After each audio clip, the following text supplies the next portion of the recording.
And I think too Right. many Wow. business owners don't start with setting those boundaries, and then the boundaries get all Hmm. mushy and now you're doing everything. There are no limits. You'll do anything. And so if you can't say no, you start losing your ability to say yes to life.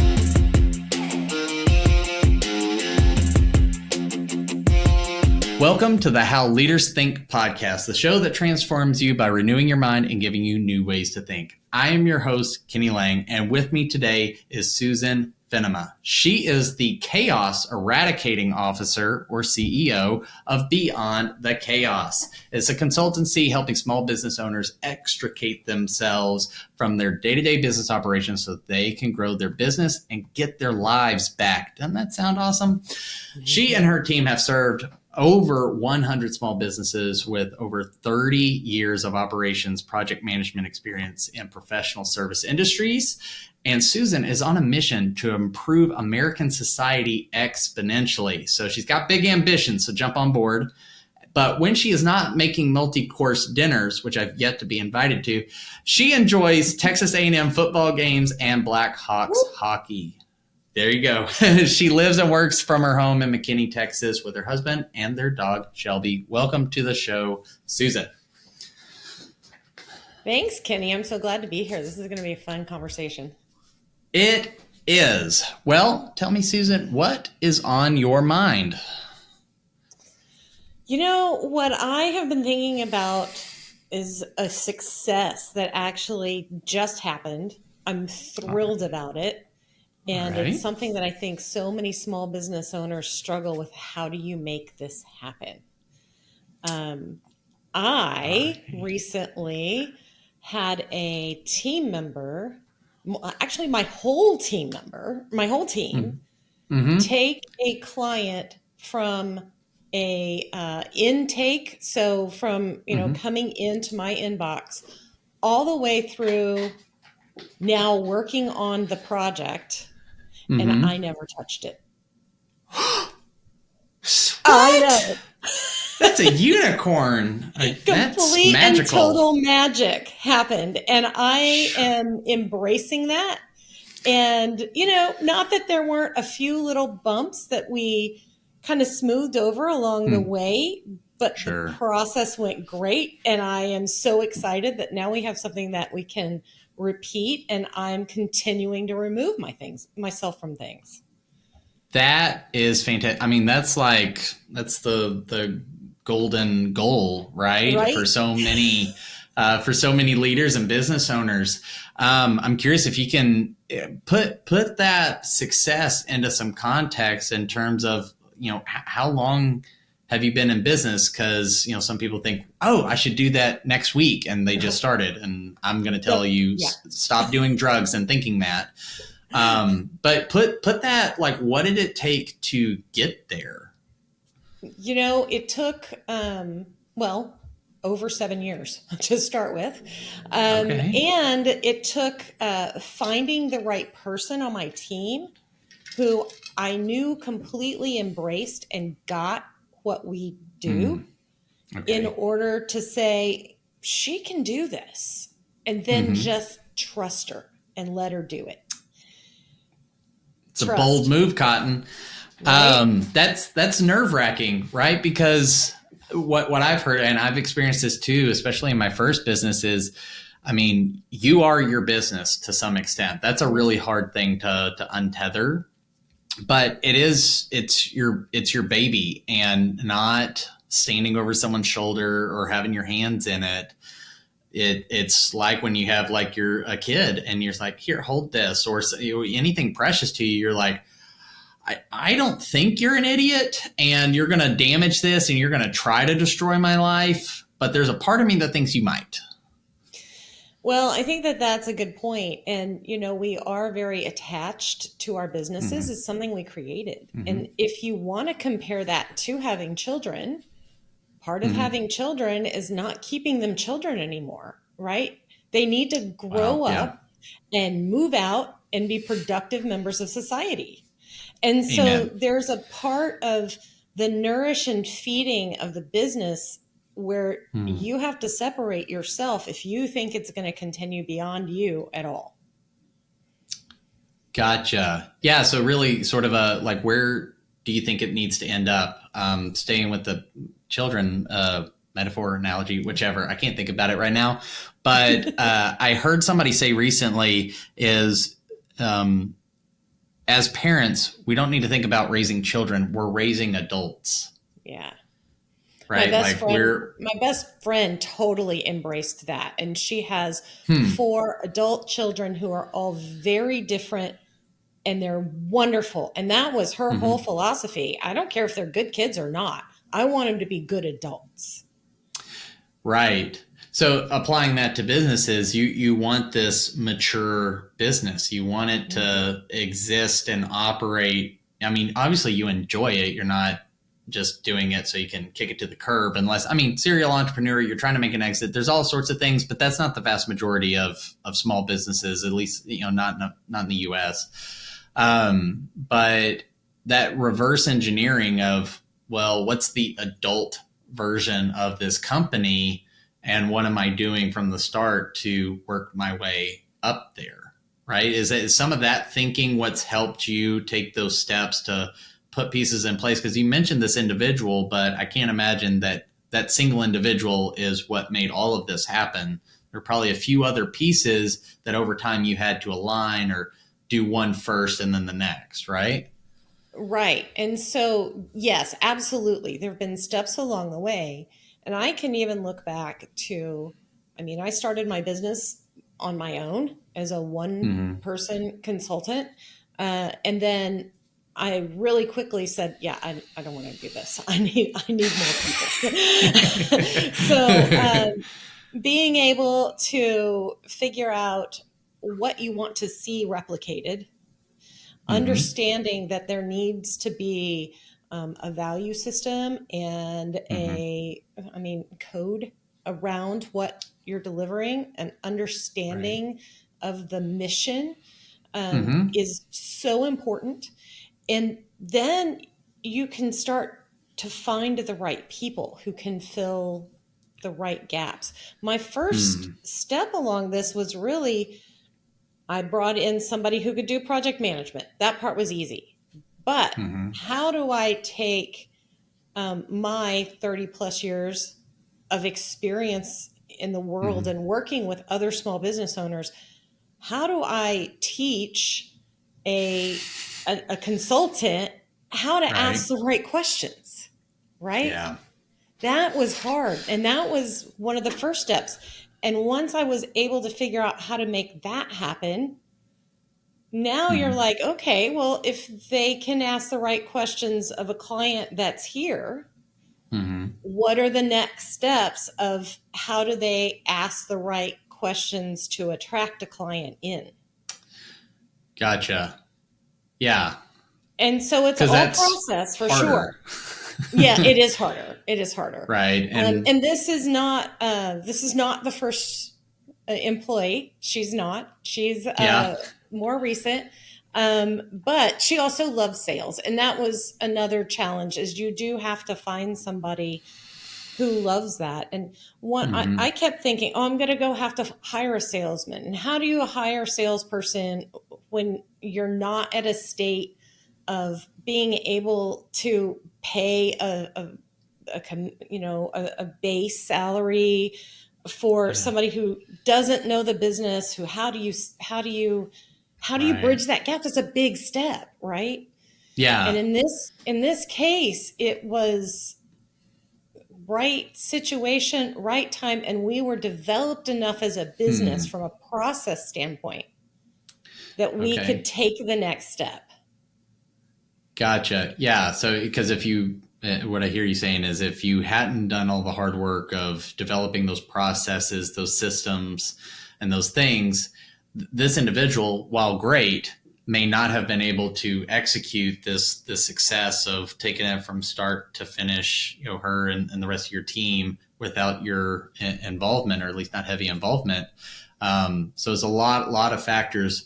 If so many business owners want to get to this place, and I've heard someone say, if your business can't function without you there, you don't own the business yet. Like it owns you. I or you're completely running a agree with that.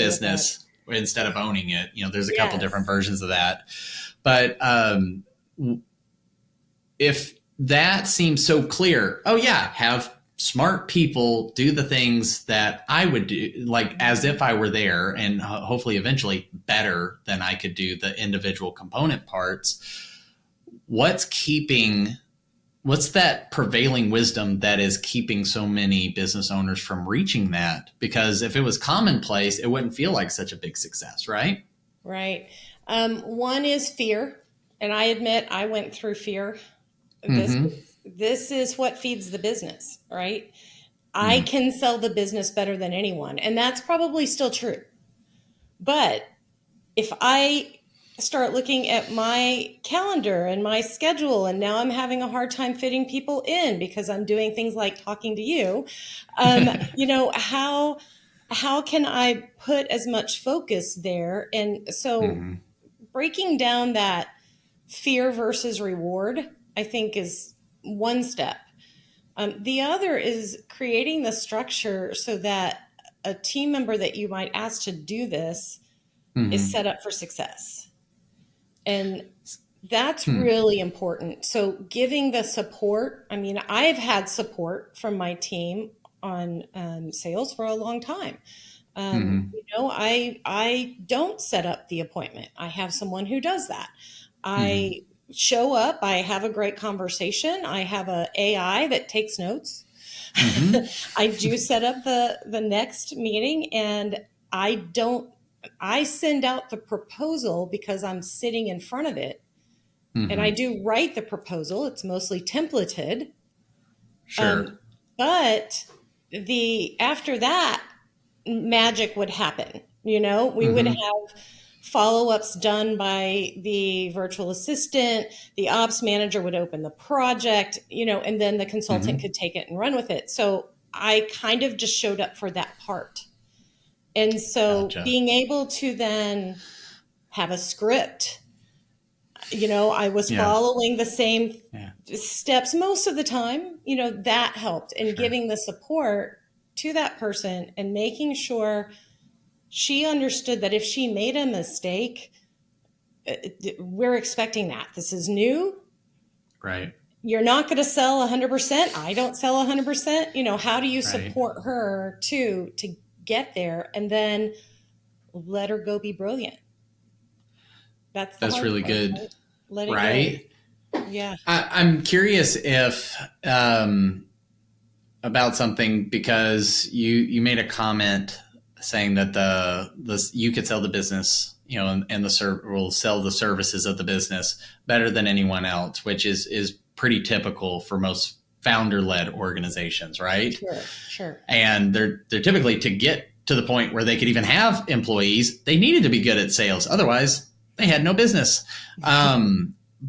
With Do you find that that's sort of the order of operations you would recommend to small business owners or leaders who are thinking about, what order do I need to build the scaffolding?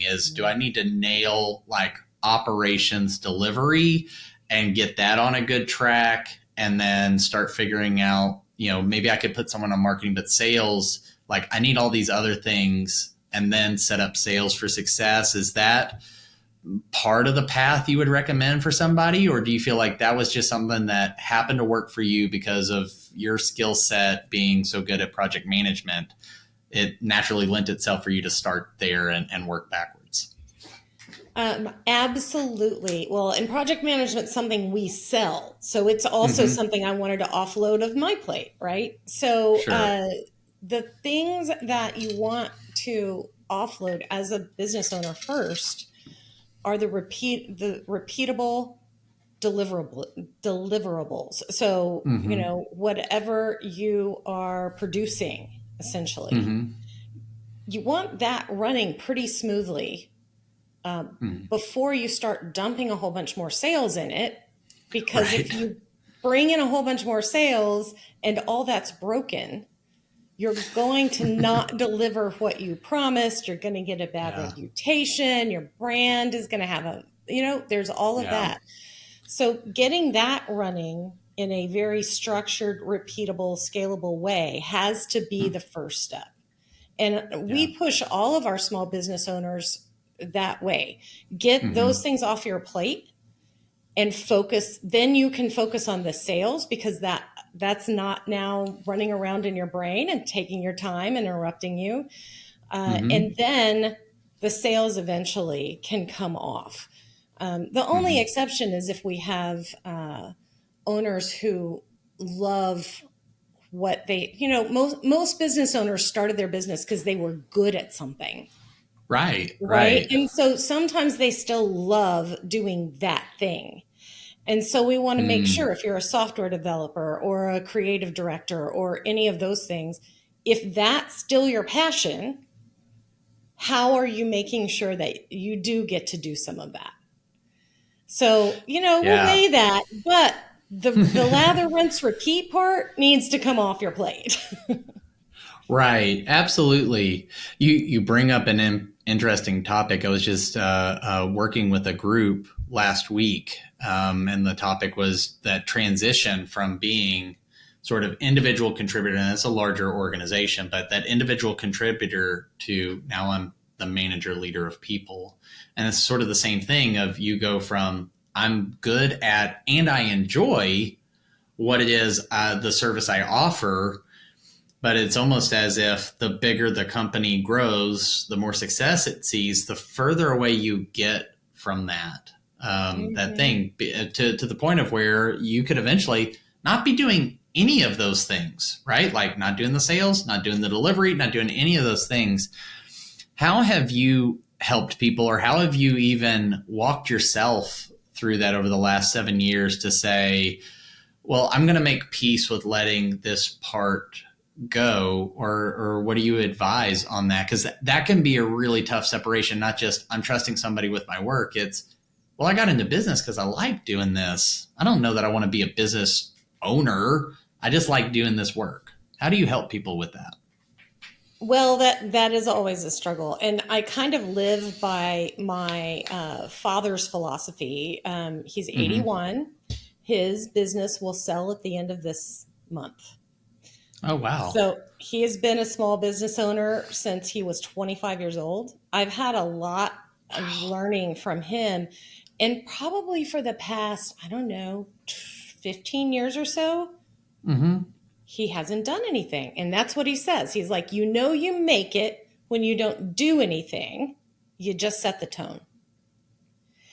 And that's such a great kind of thing to think in your mind. If you're not working that much, he's been able to continue to feed his income by being an owner who maybe he goes into he does manufacturing. Maybe he goes in once a week or once every 2 weeks for an hour, and just kind of solves the big things, or is that visionary that comes and plants the bomb and leaves, but he lets his people do it. And that, even early on, he was like, it's all about systems. You have to have your systems and processes in place or else it won't work. And so I learned a lot from that. But the other is just from the standpoint of, I am getting older. At some point I can't do this. So how do I want that to look? How does this look at the end? Do I have a business that I just close? Do I have a business that I can sell? Do I have a business that I can hand off to team members? That's my path, by the way. And that is actually what we're working towards. So starting with that, what's the point? Where are we going? Why are we doing this? Right. Starting with that in mind and then kind of working backwards. What do I need to do next? It can be overwhelming when you're like, there's all these things, but if you've got time, you can work towards that. It doesn't have to be all at once. Right. That's, I think that's a great piece of wisdom for anybody listening. Do you think that there's a time to start thinking that way? And can you start thinking about that too soon for it to be valuable, or is it never too late to start thinking with ultimately where do I want this business to end up? I think you can start from day one, because Okay. all of those scenarios that I put out there, I mean, other than essentially shuttering it or declaring bankruptcy, which are two exits, all of them require the same things. They require processes. They require good financial management. They require good people. Some people would say they require repeatable sales, like, some sort of income that is not, that you don't have to actively do. Think software as a like service is a perfect example of that. Right. Subscriptions, retainers, things like that. Right. Stuff like that. So there are the same logic applies to a well-run business as an owner. So you don't, you're not constantly running around like a chicken with your head cut off. You aren't. I always think of it this way too. Are you running a business, or are you just a whole bunch of people doing stuff? What is, I've seen a lot of those. Right? What are you actually trying to accomplish? Is everybody on the same page? All those things matter today, and it matters as you're working towards that long-term plan. So, I mean, even my first, when I was a solo, one of the first things I did was, I'm like, okay, we are going to take holidays off. I have heard too many business owners that just work through Christmas or something like that. Like, that's not going to happen. So I built a holiday schedule. It was probably my first policy I had for my business. And it was just for me to make sure I could say, I'm sorry, it's Christmas, we're closed. And I think too many business owners don't start with setting those boundaries, and then the boundaries get all mushy, and now you're doing everything. There are no limits. You'll do anything. And so if you can't say no, you start losing your ability to say yes to the right things. That's really good. And what I feel like I hear you saying is, if you, when you're starting out and you're small and it's just me, myself, and I, is if you don't start putting those boundaries in place for yourself and you develop bad habits, well, your people are going to pick up on that. And going back to, the wisdom your dad shared with you about, you got to set the tone. If you're working through holidays, if you're doing projects and emails and things on the weekend, what are your people going to think that is what's expected of them? Even though you may have this beautiful, handbook of, these are our holidays, unlimited PTO and all these things. But if they see you as the leader not adhering to any of those things, they're probably going to think, I know it's in there, but this is what I see. Right? Yeah. And that's hard, because it's one of the first things I always tell our clients when they're starting down the path of, okay, let's document the process. You have to follow it too, because you are setting the example. You are showing everybody how this works. And if you're just going to say, oh, it doesn't matter, I do what I want, well, so will they. They're going to mirror that. Right? It's funny how that works. Yeah, it is. And that's a big thing. And I know, hey, you know what? We've all put in more hours than we would ever expect an employee to do. But one thing that you want to make sure of is that maybe they don't need to see all of that. As a leader, they don't need to see midnight emails. We have scheduling tools. You can schedule an email to go out at 8 a.m. It doesn't have to go out at midnight. There are ways to put in the hard sweat equity that you have to put in without reflecting that onto your team. Gotcha. I think that's probably a relief to a lot of entrepreneurs, because as Mark Cuban says, like, entrepreneurs are people who want to work 80 hours for themselves so they don't have to work 40 hours for someone else. And generally we do have an engine that runs high, and we'll think of things at 10 o'clock at night when we should be like going to bed to rest and so we can be creative the next day. But that's when, the inspiration strikes. You got to sort of capture it because you might think, well, I can't really depend on somebody else to come up with this and drive things forward. So I think that's some really good advice. One I wish I probably would have adhered to. But I've learned. I'm better now. I'm doing it better the second time around. So what, in addition to, so it sounds like a lot of people don't step into these processes and make it to the place that you just experienced because they're a fear of the handoff. Mm-hmm. Sounds like because they may not have set the right boundaries and processes and disciplines in place for themselves that would then translate on to the teammates or team members that they would hire in the future as they continue to sell and grow and have more business than they can fulfill themselves. Is there anything else that you've seen in your years of experience of what is getting in the way of that entrepreneur stepping more, really going from founder to CEO, right? Yes, there's so many things, but I think one, and this is the first step, is I think we start by believing we have to do it all ourselves or we're going to fail. And that could tie into I can't afford it, which could also be an excuse. Mm-hmm. But how many of us, I'm raising my hand because I did it, started with a mediocre website because we figured out how to use WordPress ourselves. And then 3 or 4 years later, you're like, this is awful. And you get a professional to do it. And all of a sudden, like, okay, yeah, that was so easy and such great money spent. So yeah, and all the things I got to do because I wasn't figuring out how to be a WordPress developer. Mm-hmm. I should have maybe thought of that before.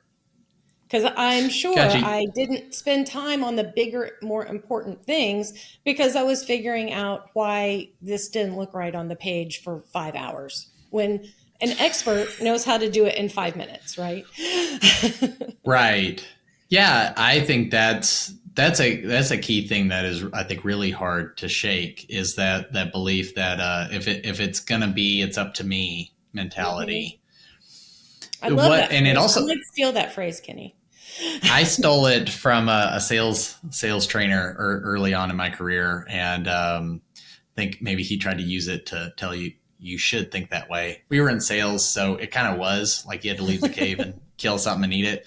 But something struck me about what you said is the things you got to do because you weren't in the weeds.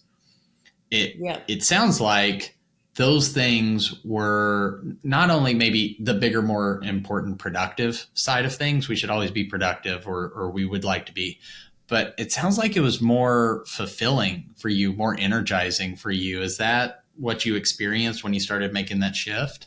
Absolutely. The ability to focus on let's go back to our child analogy, mm-hmm. right? The ability to focus on what am I going to do to help my child's struggle with math. That might be much more important use of your time. It also doesn't mean you have to know math, right?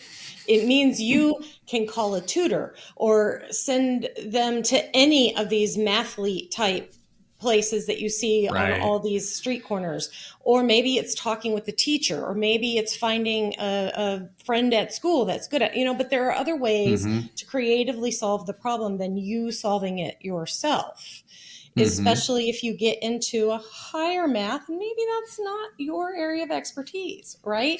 You could spend all this time doing homework to learn it, and you still probably aren't going to have the best answers. Right. But if you go to the experts, they're going to know right off the bat. They're going to have seen this before. They're going to be able to help that child way more than you could. And so it's the same kind of thing. What am I doing in my business to help grow it as opposed to why this, weird block is on the page of my website for 8 hours, I laugh because I have gone down, and I used to build websites, but the point at which I stopped doing my own was fantastic. I realized, oh, I probably shouldn't have spent all day working on that piece. There's a phrase, I don't know who originated it or should be credited. My apologies to whoever this may be, but is the notion of highest and best use of time. And you can say, well, that might be a good use of time. It's not bad. I think that there's, in my experience, I see people trying to polarize things as like good use of time, bad use of time. Well, fixing your website's not a bad use of time, but is it the highest and best use of the founder, the CEO, the chief leader? Does it meet that criteria? And then you go, well, no. Okay, so it's not a bad thing to do. It's just not the ideal thing, the highest and best use of that person's time. Well, and hey, maybe at the right time in your path, it is. I mean, if you literally don't have any money to go hire somebody, then you might have to figure it out yourself. But that's at an early stage in your business. If you started to grow it at all, you shouldn't be doing all the things. If you're running around like a chicken with your head cut off and you're overwhelmed and you have to have your fingers in everything, your business is not scalable. You are not healthy. You are probably not reacting to your family, your friends, your team, your clients as your best person. Yeah. So you have to figure out, what am I letting go? What do I not need to do? What are things only I can do? And start thinking of it from that standpoint. Yeah, that's an important distinction. And it becomes a very narrow spectrum, especially as the company grows. I believe I forgot the book. A friend of mine recommended it to me, but it says like the CEO only does 3 things.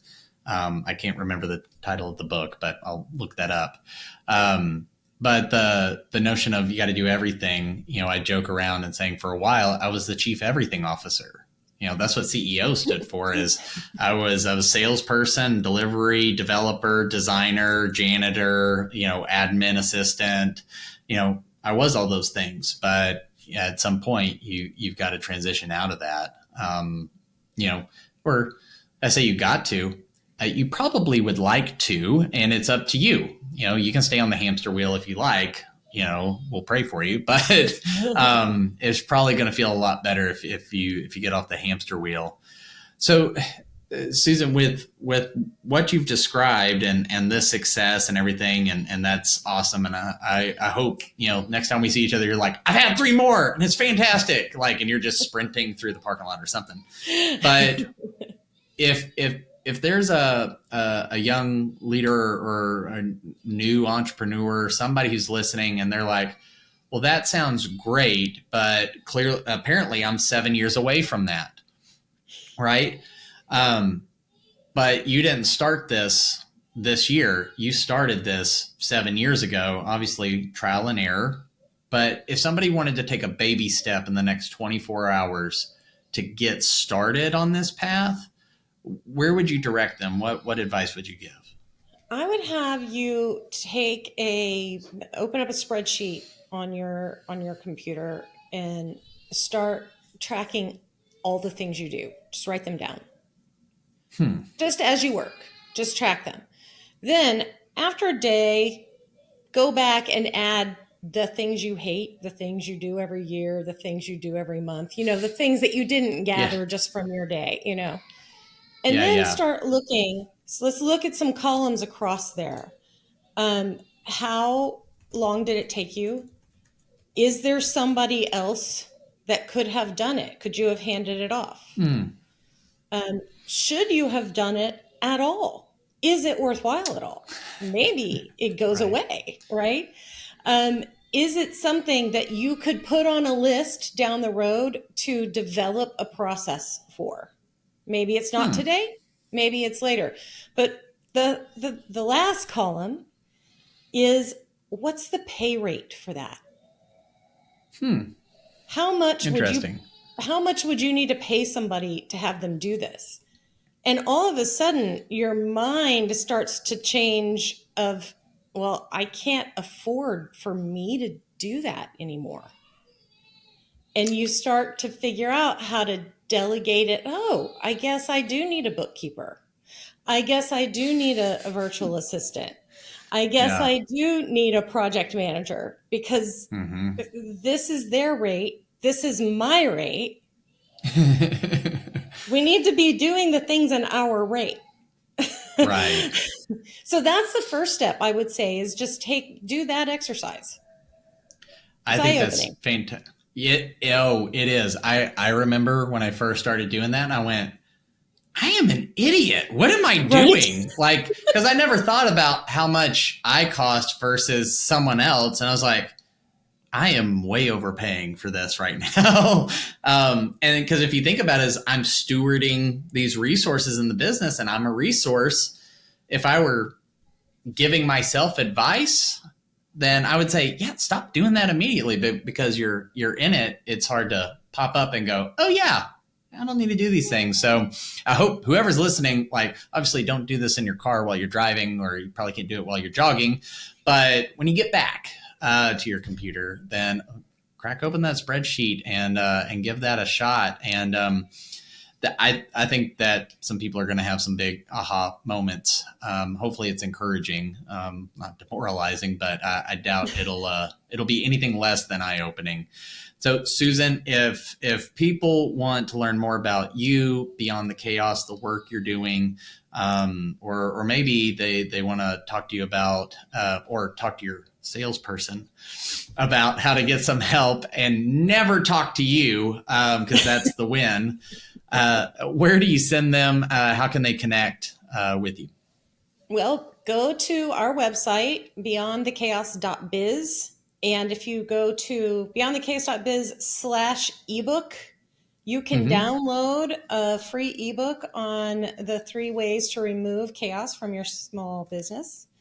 Ooh. Now, if you're somebody you're like, I'm totally living in chaos, I do not have time for a book.